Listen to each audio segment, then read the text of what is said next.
여러분 안녕하십니까? 오늘의 로엠피 시작하겠습니다. 신승훈 기자 나와 있습니다. 안녕하세요. 안녕하십니까. 네, 요즘 사법부가 사법농단 파동이 굉장히 시끄러운데요. 신승훈 기자가 단독 보고서를 하나 입수했습니다. 막말 관련한 보고서입니다. 2013년부터 대법원에서 법정에서의 판사들의 언행, 말을 컨설팅한 보고서를 단독으로 입수했죠. 네, 그 내용 어떻습니까? 먼저 보고서 이름은 법정 언행 컨설팅 결과 보고서입니다. 해당 보고서는 대법원 산하 법원행정처에 정보공개 청구를 통해 입수할 수 있었습니다. 대법원은 법정 언행 컨설팅을 위해 매년 최소 5천여만 원에서 최대 1억 5천여만 원에 달하는 세금을 사용했습니다. 하지만 컨설팅 결과를 공개하지 않고 법원 내부 자료로만 활용해 정작 국민 혈세가 어떻게 쓰였는지 알 수 없는 상황이었습니다.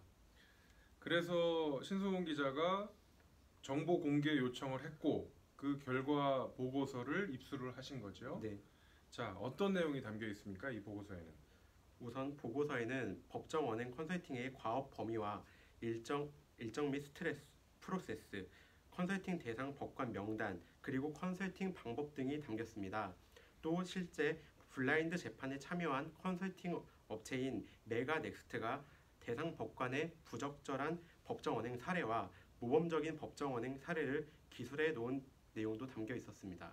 그러니까 블라인드 재판이라는 거는 이 평가하는 사람이 그 신분을 그러니까 감추고 네, 재판을 방청을 했다는 얘기지 않습니까? 네, 맞습니다. 그러면 생생한 법정에서의 판사들의 어떤 좋지 않은 말, 막말을 다 여기 담은 거네요. 네, 맞습니다. 자, 어떤 막말 있습니까? 우선 보고서에 따르면 일선 판사들은 그 변호사 원고 피고인 등 소송 관계인들에게 막말을 했는데요. 변호인을 무시하는 듯한 어투를 사용하고 피고인에게는 고압적인 태도를 보이면서 반말을 한 판사도 있었습니다. 일례로 환장하겠네. 본인이 그렇게 썼잖아요. 원고 때문에 혈압이 오르네라고 말해 불만스러운 감정을 고스란히 표출한 판사도 있었습니다. 해당 법관은 환장하겠네라는 말을 재판 중에만 서너 차례 사용했다고 합니다. 그러니까 판사들이 뭐 다 그런 건 아니겠지만 이런 막말하는 판사들도 적지 않게 있었다라는 게 이제 법원 내부에 그 보고서에 이렇게 기재가 된 거군요. 네, 맞습니다. 자, 이 보고서에는 판사들의 스트레스 검사 결과도 있다면서요? 네, 그렇습니다. 대법원은 법정 언행 컨설팅과 함께 2016년부터 법관 직무 스트레스 검사도 실시했습니다. 2016년 전국 법관 68명, 2017년 58명 대상으로 진행했는데요. 검사 결과 판사들이 업무 부담으로 인해 가장 큰 스트레스를 받는 것으로 나타났습니다. 그 다음으로는 넘겨짓기와 일반화가 뽑혔습니다. 그러니까 간단히 말해서 업무 부담이라는 거는 일이 너무 많다. 네, 그것 때문에 스트레스가 크다. 네, 뭐 그 얘기겠고요.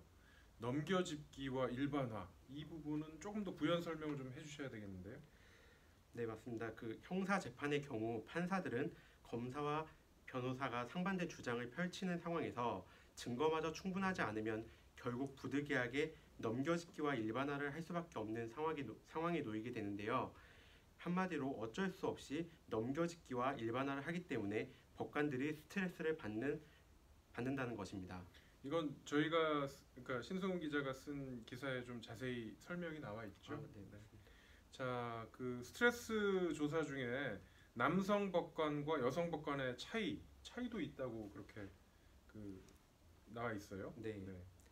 보고서에 따르면 직무 스트레스로 인해 발생하는 신체 변화와 성취감 감소는 남성 법관이 여성 법관보다 높게 나타났는데요. 반대로 정신적 피로와 무기력 상태에서는 여성 법관이 더 높은 것으로 집계됐습니다. 이 밖에 지방에서 근무하는 법관들의 경우 가족과 떨어져 있어 외로움을 느끼고 자기 발전이 정체되고 있다는 느낌을 받는 것으로 나타났습니다.